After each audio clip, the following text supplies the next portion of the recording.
Assalamu alaikum, everyone. So glad you could join me. Today, we're going to look at a really powerful moment in the Quran. It's about a divine message that was revealed right after, well, a total disaster. And it gets at a question that I think every single one of us has to face sooner or later. How do you find meaning, or even a sense of victory, when it feels like you've lost it all? All right, let's get right into it. So to really get the weight of these verses, you have to kind of put yourself back in that moment. The early Muslim community, they had just gone through a crushing military defeat at the Battle of Uhud.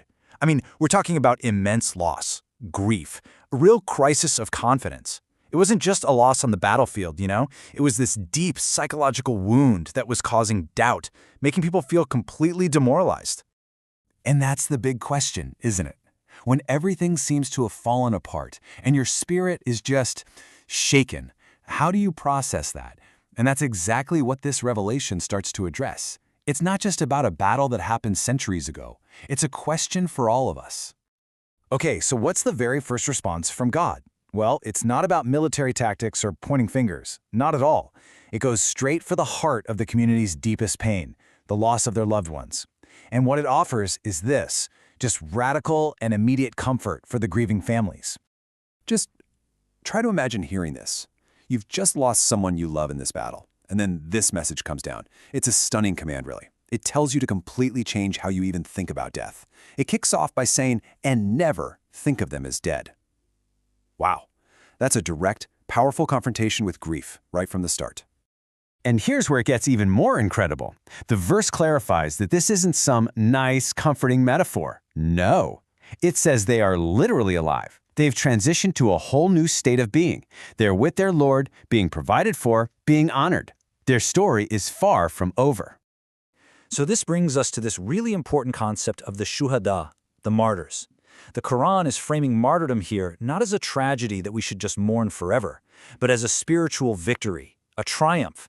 Their souls weren't just lost on the battlefield. They were elevated, lifted up to this incredible position of honor. And then the verses go on to paint this amazing picture of what it's like for them. It's pure joy. They're not just, peacefully resting. They are actively rejoicing in what God has given them. They're so happy, in fact, that they're excited for the others who will follow them. It's this beautiful way of saying that the reward for believers is never, ever lost. What an incredible reassurance for the people they left behind, right? Okay, so that's the comfort for the families of the fallen. But what about the ones who survived? Their test wasn't over, not by a long shot. The revelation now turns to them, and this next part is all about how faith gets forged in the fire of a really tough trial. And what happens next is just incredible. You have to remember, these believers are wounded, they're exhausted, they're grieving from the battle, and yet, when the prophet calls them to march again to chase the enemy, they get up and go immediately. Then they hear rumors of an even bigger army coming for them. And what happens to their faith? Does it waver? Nope, it actually gets stronger. And the result of all this? They return home with God's favor, completely unharmed. And it's in that moment, under all that pressure, that they say this now famous phrase, "Sufficient for us is Allah, and He is the best disposer of affairs." I mean, think about that. That's a declaration of complete and total trust. When the whole world is screaming at you to be afraid, the believer's answer is to put their trust entirely in God. This line became a source of strength for believers for centuries to come. So you see what's happening here? Yeah, they had a setback at Uhud, but their response after the battle, that was the real victory. Their faith wasn't just unbroken by the test. It actually came out stronger on the other side. That was the true win. All right, now the Quran kind of zooms out to give us the big picture, the why behind it all. Why would God let something so painful happen? And the answer is powerful. It was a test, a giant filter, really, designed to separate the genuine believers from those who were just pretending. Because, it's hardship that really shows you what someone is made of. For the truly sincere believers, all this pressure just made their faith stronger. But for the hypocrites and disbelievers, that exact same pressure pushed them in the other direction. It made them rush back into disbelief, trading their faith for what they thought was worldly safety. They were more afraid of other people than they were of God. And that is the key takeaway here. The Quran says it so clearly. God wasn't going to leave the believers all mixed up together, the sincere with the insincere. So a test like Uhud was actually necessary to tell them apart, to distinguish the real from the fake. This difficulty, it was all part of a divine plan. But this brings up a really tough question, one that people still ask today. Why does it sometimes look like the bad guys are winning? Why do disbelievers seem to succeed? Well, the Quran gives a pretty chilling answer here.